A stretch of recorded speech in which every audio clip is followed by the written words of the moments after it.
अस्सलाम वालेकुम students, welcome to my channel. आज हम ETUA 403 का लेक्चर नंबर 10 स्टार्ट करने लगे हैं और आज के इस लेक्चर में हम आर्ट के मजीद एलिमेंट्स पढ़ेंगे जो कि हैं वैल्यू एंड टेक्सचर। के वैल्यू से स्टार्ट करते हैं कि वैल्यू से मुराद होती है कि कोई चीज कितनी लाइट या कितनी डार्क नजर आ रही है, चाहे उसका कलर कोई भी हो। इसका ताल्लुक जो है ना वो डायरेक्ट रोशनी से और साए से होता है, यानी कि इसका डायरेक्ट ताल्लुक जो है वो लाइट से और शेडो से होता है। वैल्यू आर्ट की वो क्वालिटी है जो बताती है कि कोई कलर लाइट है या डार्क है, किस हद तक रोशनी उस पर पड़ रही है और ऑब्जेक्ट का वॉल्यूम और फॉर्म कैसे नजर आएगी।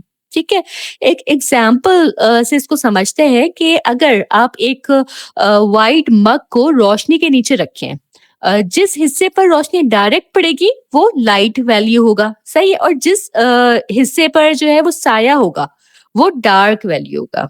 ठीक है, कलर सेम है, कलर वाइट ही है, लेकिन उसकी वैल्यू अलग अलग हो गई रोशनी पड़ने पे। यही जो है ये वैल्यू का कॉन्सेप्ट है। इसी तरह जब हम शेडिंग करते हैं ना, तो शेडिंग वैल्यू को यूज करती है ताकि ऑब्जेक्ट को 3D लुक में दिखाया जा सके, उसका वॉल्यूम, राउंडनेस, डेप्थ नजर आए। ठीक है, उसकी लाइट और शेडो जो है वो रियलिस्टिक लगे। जैसे अगर पेंसिल से जब आप एक एप्पल ड्रॉ करते हो तो जहां लाइट है वहां पेंसिल हल्का यूज होती है। ठीक है, लाइट वैल्यू हो गई, आप लाइटली पेंसिल का शेड वहां दे रहे हैं। जहां शेडो है वहां पेंसिल डार्क यूज होती है, ये डार्क वैल्यू हो गई। ठीक है, दोनों के बीच स्मूथ टून्स हो तो ऑब्जेक्ट जो है वो रियल लगता है। इसी को रेंज ऑफ वैल्यूज कहते हैं। समझ आ रही है आपको बात? कि ठीक है, जिस आर्ट वर्क में पूरी रेंज होती है, जैसे लाइट हो, मिड टोन हो, डार्क हो, वो इमेज ज्यादा रियलिस्टिक होती है, रिच लगती है और नजरों को अट्रैक्टिव लगती है। मतलब व्यूअर को जो है ना वो अपनी तरफ खींचती हैं इस तरह की इमेजेस। ठीक है, कभी कभी आर्टिस्ट जानबूझकर सिर्फ एक ही रेंज यूज करता है, जैसे कभी वो सिर्फ डार्क वैल्यू यूज करता है, तो इसमें क्या होता है कि मूड मिस्टीरियस लगता है। ठीक है, अगर वो सिर्फ लाइट वैल्यूज यूज करे तो इसमें सॉफ्ट पीसफुल फील आता है। सही है, और अगर ग्रेइश टोन रखना है तो काम, न्यूट्रल और डल या सॉफ्ट इफेक्ट जो है ग्रेइश टोन से आता है। ठीक है, ये रेंज है, डार्क, लाइट, ग्रेइश। जैसे हॉरर सीन्स आप देखते हैं ना कि मोस्टली डार्क वैल्यूज होती हैं हॉरर सीन्स में, क्योंकि वो एक फियर, एक मिस्ट्री क्रिएट करना होता है उसमें। इसके बाद ना हाई कंट्रास्ट वैल्यूज आती हैं। ठीक है, सिर्फ इसमें क्या होता है कि ब्राइट और डार्क टोन्स होती हैं, मिडल टोन नहीं होती है। हाई कंट्रास्ट वैल्यू का जो काम है उसमें या तो बिल्कुल ही ब्राइट लाइट्स होंगी या बिल्कुल ही इंटेंस डार्क होगा, लेकिन बीच के टोन्स जो है ना वो नहीं होती। ठीक है, हाई कंट्रास्ट वैल्यूज का जो रिजल्ट होता है ना वो बहुत बोल्ड होता है, ये ड्रामेटिक होता है, ये बहुत स्ट्रॉन्ग इम्पैक्ट देना हो तब आप हाई कंट्रास्ट यूज करते हैं। ठीक है, जैसे ब्लैक और व्हाइट पोस्टर्स ओल्ड मूवीज के होते हैं ना, ओल्ड मूवी का लुक देना है तो ब्लैक एंड व्हाइट पोस्टर हो गया। ठीक है, या कैलीग्राफी विद शार्प कॉन्ट्रास्ट हो गई, स्ट्रीट आर्ट स्टेंसिल्स स्टाइल है। ठीक है, ये हाई कॉन्ट्रास्ट आर्ट्स होते हैं सारे। ठीक है, वैल्यू जो है वो कलर का हिस्सा भी होते हैं। जैसे येलो है तो वो नेचुरली लाइट वैल्यू होती है, वायलेट है नेचुरली डार्क वैल्यू है, रेड कलर मिडिल रेंज में आता है, blue colour dark to middle range में आता है, पिंक फिर लाइट वैल्यू है, ब्राउन डार्क वैल्यू है। ठीक है, और व्हाइट जो है वो सबसे हाई वैल्यू है और ब्लैक सबसे लो वैल्यू है। ठीक है, ये बात आपको याद रखनी है कि व्हाइट जो है वो सबसे हाई वैल्यू है और ब्लैक सबसे लो वैल्यू है। जैसे हम सुबह और रात को देखें ना, तो सुबह जो है वो रोशनी ज्यादा होती है, हाई वैल्यू है, और रात को अंधेरा ज्यादा होता है तो लो वैल्यू हो गई। ठीक है, अगर आप व्हाइट कपड़े पहनते हैं दिन के टाइम में तो आप काफी ब्राइट नजर आते हैं। सही है, हाई वैल्यू है क्योंकि। ठीक है, इसी तरह से जो शेडोज वगैरह होते हैं, अंडर टेबल शेडो हो, अंडर बॉक्स कोई शेडो हो, ठीक है, तो वो डार्क होता है, शेडोज जो आ रहे होते हैं वो डार्क होते हैं, तो वो लो वैल्यूज होते हैं। ठीक है, ये कुछ एग्जाम्पल्स हैं। आई होप कि आपको समझ आ रहा हो, आई होप कि आपको समझ आ रही होगी ना वैल्यू। तो देखिए वैल्यू ना आर्ट का वो एलिमेंट है जो बताता है कि कोई चीज कितनी लाइट या डार्क है। ठीक है, शेडिंग वैल्यू को यूज करके लाइट और शेडो शो करती है जिससे ऑब्जेक्ट 3D दिखाई देता है। Full range of value full range of values ना आर्ट वर्क को रिच और अट्रैक्टिव बनाती हैं, जबकि लिमिटेड वैल्यूज मूड क्रिएट करती हैं।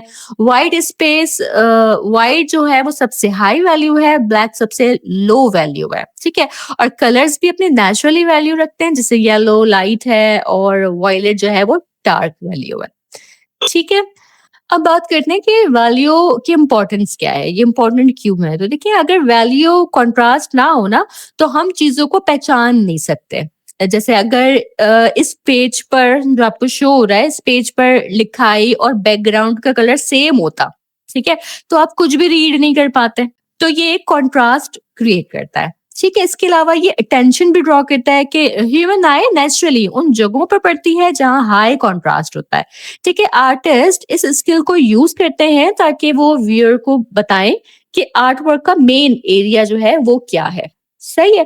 वैल्यू स्केल एक चार्ट होता है जिसमें डार्क से लाइट तक वैल्यूज लेवल जो है वो शो किए जाते हैं। ठीक है, यहाँ दो टाइप के ये स्केल्स होते हैं, एक स्टेप स्केल है, एक ग्रेडियंट स्केल है।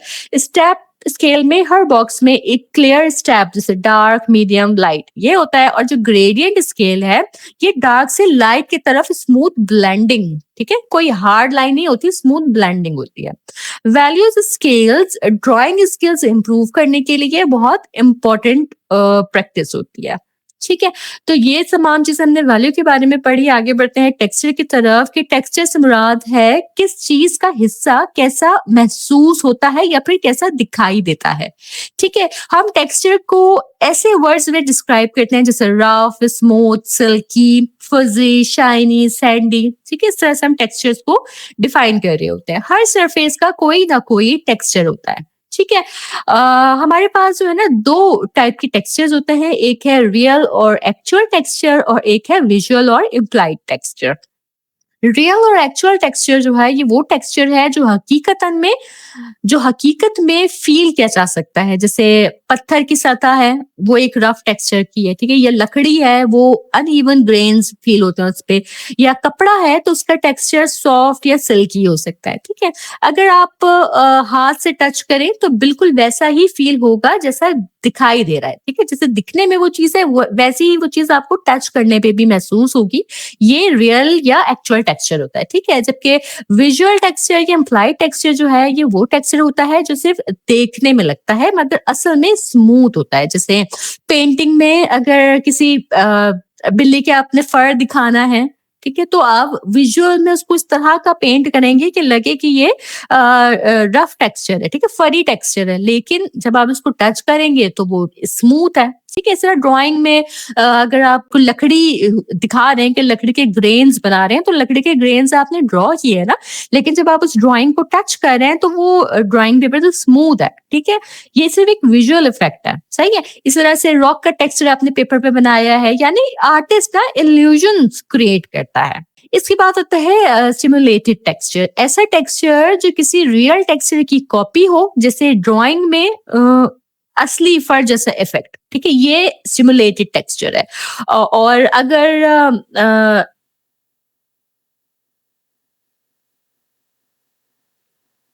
ठीक है, फिर इन्वेंटेड टेक्सचर जो है ये आर्टिस्ट की इमेजिनेशन होती है, लगता है रफ या स्मूथ मगर असल में कोई रियल ऑब्जेक्ट जो है उससे रिलेट नहीं करता।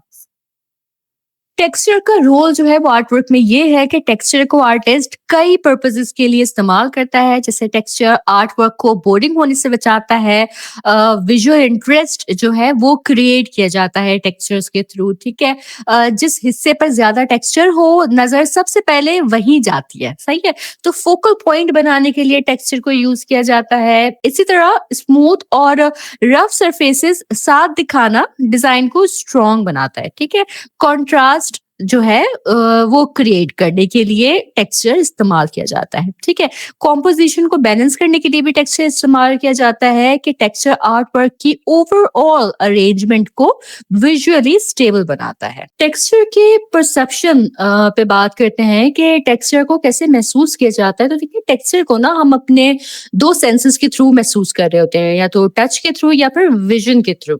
छू कर हम उसे महसूस करते हैं या फिर देख कर। ठीक है, छोटी उम्र से ही ना बच्चे अपने आसपास की दुनिया को समझने के लिए चीजों को टच करते हैं, पकड़ते हैं और कई दफा मुंह में लेते हैं। ठीक है, इसी प्रोसेस से उनको डिफरेंट टेक्सचर्स का अंदाजा होता है। जब आप किसी चीज को हाथ से डायरेक्टली टच करते हैं तो जो एहसास होता है उसे टेक्टाइल टेक्सचर कहते हैं। जैसे वेलवेट को आप छू कर उसकी सॉफ्टनेस महसूस करते हैं, पत्थर को छू के उसकी हार्डनेस फील करते हैं, लेदर का स्मूथ या रफ जो है वो आप फील करते हैं।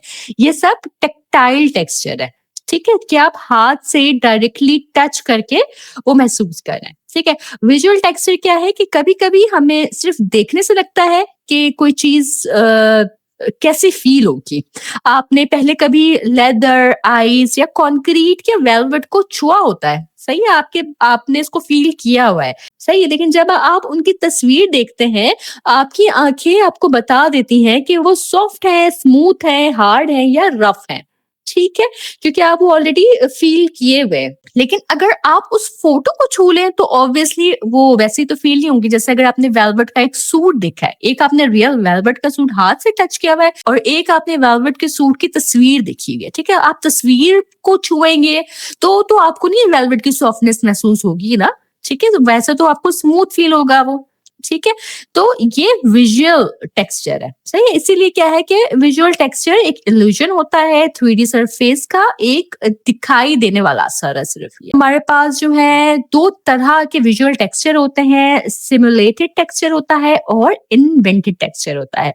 सिमुलेटेड टेक्सचर वो टेक्सचर होता है जो रियल टेक्सचर की कॉपी लगता है। जैसे प्लास्टिक का टेबल टॉप है जो बिल्कुल वुड जैसा लग रहा है, या विनाइल फ्लोर जो स्टोन या सिरेमिक टाइल जैसा दिखाया जा रहा है, या आर्टिफिशियल लेदर है जो रियल लेदर की कॉपी होता है। ठीक है, ये सब सिमुलेटेड टेक्सचर्स हैं क्योंकि ये असली जैसे दिखते हैं लेकिन फील डिफरेंट होते हैं। सही समझ रहे हैं आप इस बात को कि देखिए, अगर प्लास्टिक का टेबल टॉप है और उसको वुड में दिखाया है तो जब आप उसको छुएंगे तो आपको लकड़ी तो नहीं दिखे फील होगा ना, वो आपको प्लास्टिक ही पता चलेगा कि ये प्लास्टिक है। तो वो एक्चुअल अलग है और दिख अलग रहा है। ये सिमुलेटेड टेक्सचर है। ठीक है, इन्वेंटेड टेक्सचर जो है ये कोई रियल टेक्सचर को इमिटेट नहीं करता। ये सिर्फ लाइंस, शेप्स, पैटर्न्स को रिपीट करके एक डेकोरेटेड सरफेस जो है वो क्रिएट करता है। इसका पर्पस ये होता है कि सरफेस को इंटरेस्टिंग बनाया जाए और हमारे माइंड को कोई अनयूजुअल टेक्सचर या पैटर्न याद दिलाए। फॉर एग्जाम्पल, ज्योमेट्रिक पैटर्न्स हैं या रिपीटेड डॉट्स, जिगजैग लाइंस है, डेकोरेटिव वॉलपेपर डिजाइन्स हैं, एब्स्ट्रैक्ट आर्ट में जो टेक्सचर्स वगैरह इस्तेमाल हो रहे हैं। इन पैटर्न्स का रियल वर्ल्ड में कोई एक्चुअल फील नहीं होता, लेकिन लाइट और डार्क के कॉन्ट्रास्ट से लगता है कि शायद कोई टेक्सचर होगा। टेक्सचर को हम छूने और देखने से दोनों तरह परसीव करते हैं। छूने से जो टेक्सचर फील होता है उसे टेक्टाइल टेक्सचर कहते हैं, जबकि देखने से जो इल्यूजन क्रिएट होता है वो विजुअल टेक्सचर होता है। विजुअल टेक्सचर दो किस्म का होता है, सिमुलेटेड जो रियल टेक्सचर जैसा लगता है हकीकत में वैसे नहीं होता, और इन्वेंटेड जो पैटर्न और डिजाइन पर बेस होता है। इन दोनों का पर्पस आर्ट वर्क और सरफेसेस को विजुअली रिच और इंटरेस्टिंग बनाना होता है। तो ये लेक्चर भी हमारा यही मुकम्मल होता है। इसको भी मैं आपके आसानी के लिए समराइज कर देती हूँ। तो देखिए, इस लेक्चर में ना हमने दो इम्पोर्टेंट आर्ट एलिमेंट्स जो हैं वो डिस्कस किए, जो कि है वैल्यू और टेक्सचर। ठीक है, वैल्यू हमें लाइट और डार्क लेवल्स की समझ देता है जो 3D इफेक्ट, मूड और कॉन्ट्रास्ट बनाते हैं। टेक्सचर हमें सरफेस की फील और लुक समझाता है। आर्ट वर्क को इंटरेस्टिंग, रियलिस्टिक और एक्सप्रेसिव बनाता है। ठीक है, इन दोनों एलिमेंट्स को समझना हर आर्टिस्ट के लिए जरूरी है क्योंकि ये आर्ट वर्क को ज्यादा पावरफुल और विजुअली एंगेजिंग बनाते हैं। ठीक है जी।